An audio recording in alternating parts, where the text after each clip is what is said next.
તો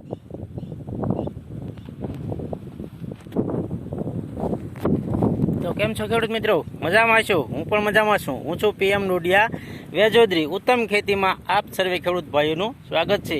તો ખેડૂત મિત્રો, આજે આપણે વાત કરવાની છે કે વધારે પડતા વરસાદના હિસાબે આપણો કપાસ છે એ વિકાસ નથી થતો, વધતો નથી, બેસી ગયો છે.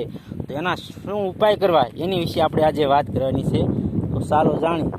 તો ખેડૂત મિત્રો, છેલ્લા મહિના દિવસથી જૂન મહિનાની 25 તારીખની આજુબાજુથી વરસાદ શરૂ છે. તે આ જુલાઈનો આ 23 તારીખ થવા આવી, 23-24 તારીખ એક ધારો સતત વરસાદ પડી રહ્યો છે, જેના હિસાબે ખેતી કાર્ય થતા નથી.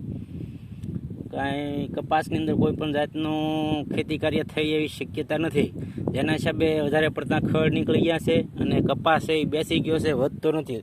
તો આ ટાઈપના છોડવા છે, બરાબર.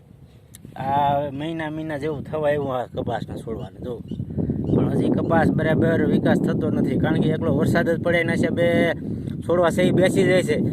હવાની અવર જવર જમીનમાં ન થાય, મૂળમાં ન થાય એટલે મૂળનો વિકાસ ન થાય, મૂળનો વિકાસ ન થાય એટલે છોડનો વિકાસ ન થાય.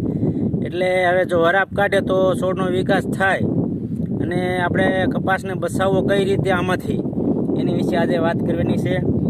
તો મોટા ભાગે તો શું છે કે યુરિયા ખાતર અમુક ખેડૂતો આપતા હોય, છતાં કપાસ પીળો રહેતો હોય, બરાબર. તો એની જગ્યાએ આપણે એમોનિયમ સલ્ફેટ એટલે કે મોરેશિયમ ખાતર સાદી ભાષામાં એ આપીએ તો પણ એમાં નાઇટ્રોજન એમોનિયા સ્વરૂપમાં આવે અને સલ્ફર આવે, જેના હિસાબે સલ્ફરના હિસાબે મૂળનો વિકાસ થાય અને છોડ છે એ પોષક તત્વો જમીનમાંથી લે ને હરોભરો થાય, બરાબર. ને એ છતાં રિઝલ્ટ ન આવે તો અમુક ટકા માઇક્રોન્યુટ્રલ આવે, બોટલ આવે. ઘણી કંપનીઓ અત્યારે પણ આવે માઇક્રોન્યુટ્રલ, જે પ્રવાહી સ્વરૂપમાં આવે, એ ઉપરથી આપવામાં આવે, પણ તો પણ છોડનો વિકાસ સારો થતો હોય છે, બરાબર. બાકી તો જો હવે વરસાદ થશે તો આ છોડવા દેખાતા છે એ ભાઈ બંધ થઈ જાય.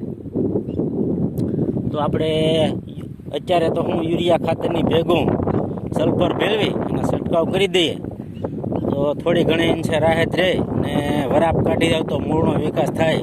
બાકી તો તમે કોઈ પણ ખાતર નાખો ને વરાપ ન કાઢે, જ્યાં સુધી હવાની અવર જવર ન થાય, જમીનમાં તિરાડું ન પડે, ત્યાં સુધી મૂળનો વિકાસ ન થાય. અને મૂળનો વિકાસ ન થાય એટલે છોડનો વિકાસ પણ ન થાય, બરાબર. તો આપણે કપાસ પછી એવું કંઈક ઉપાય કરીએ. સલ્ફર નાખીએ, મોરેશિયમ ખાતર નાખીએ, એ છતાંય ન મેળવે તો માઇક્રોન્યુટ્રલ ખાતર આવે પ્રવાહી સ્વરૂપમાં, એ પણ પંપમાં નાખીને આપી શકો તો પણ કપાસમાં ગ્રીનરી આવે ને મૂળનો વિકાસ થાય થોડા ઘણા અંશે. ને આપણો મહામૂલો મોંઘા ભાવના બિયારણ હોય એ બચી જાય ખેડૂત મિત્રો, બરાબર. બાકી તો જો અમને વરસાદ પડશે તો કાંઈ બચવાનું છે નહીં. તો થોડી કાળજી રાખો ખેડૂત મિત્રો. પાણી ભરાતું હોય ત્યાંથી પાણી કાઢી નાખો.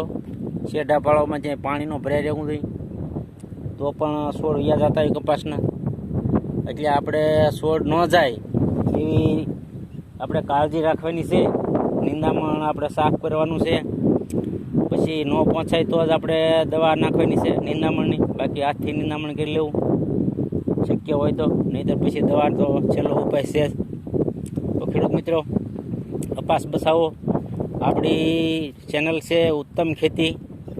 ઉત્તમ ખેતી ત્યારે જ કહેવાય, ઓછા ખર્ચે વધુ ઉપજ મળે ત્યારે જ ઉત્તમ ખેતી થાય. બાકી તો ખેતી ખર્ચાળ થઈ જાય અને નફો ઓછો મળે. તો આપણી ચેનલ કેવી લાગી, આપણો વિડીયો કેવો લાગ્યો? જો વિડીયો સારો લાગ્યો હોય તો આપણી ચેનલ છે ઉત્તમ ખેતીને સબસ્ક્રાઈબ કરી દેજો અને વિડીયાને લાઈક કરી દેજો. PM ડોડિયા વેજોદરી.